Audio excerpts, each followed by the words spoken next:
You don't need to figure it out. You don't need to go it alone. You don't even need to worry about the how. The how can show up in a very easy and effortless way when you get into the habit of having a mastermind. Masterminding is the subject today. It's day 29 of my mindset series, and I take my clients through a monthly mastermind to support them to grow their businesses. That is to have a quantum leap, and they haven't even done much effort on the outside. They have used the minds of others to help them get to where they are going. But most people, most companies are not making the most of masterminding. And I have to share a true testimonial of one of my clients who we were in the habit of having masterminding regularly, and he so wanted to grow his business with his solution. And out of the blue, an idea came to me that he should contact Price Pritchard himself and go and speak to him. I've discovered that the nicest people are usually at the top. They have nothing more to prove except want to help people. Why don't you contact him directly? It popped into my head straight away. I shared it with him, and he actually wrote to Price, organized a meeting, flew to Dallas, and had a most extraordinary hour with Price, because this idea came to me and I gave it to him, and his business took off like a rocket ship. Now, you may be thinking, well, I'm not a business owner.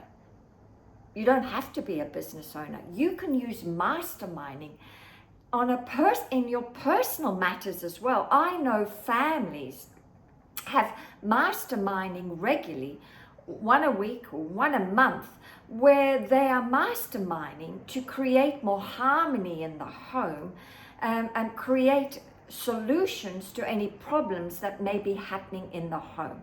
I do believe that we are all masterminding with each other, but it's far more effective when you set it up right.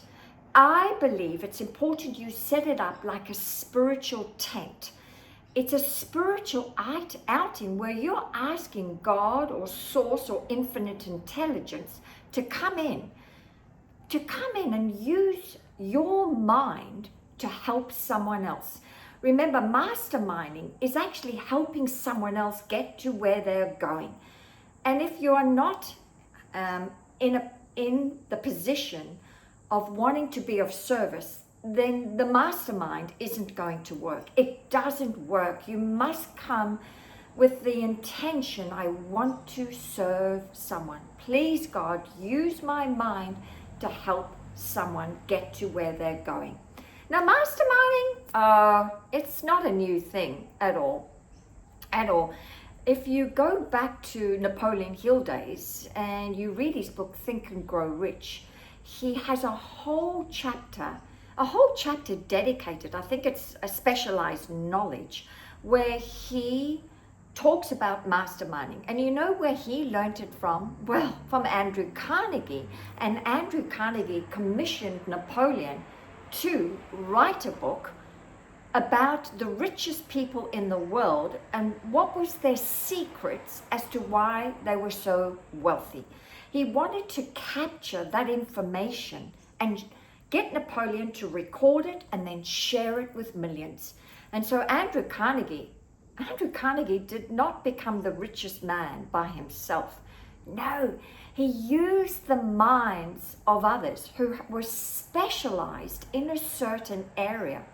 He used their minds to help grow his wealth. That's what he really did. He used their minds. And so you can do the same. You can start to use masterminding. And sometimes I get frustrated because people, spend a fortune on masterminding, an absolute fortune belonging to a group. And I think it's a waste of money, because you are spending so much money, but it's not set up right. It's a spiritual outing, and when you set it up right, that is when the magic happens. That's when it happens. And so it's important. You can start today. You can start today to select your mastermind team. And tomorrow in day 30, I'm going to go into more detail of how to create the right mastermind that's going to help you. Of course, have the how be revealed to you of how to achieve your goal. This is one of the quickest way to do it. Your subconscious mind will do a lot of the heavy lifting, but hey, why don't you go and rely on other minds to also help you have quantum leap results? I'll see you tomorrow.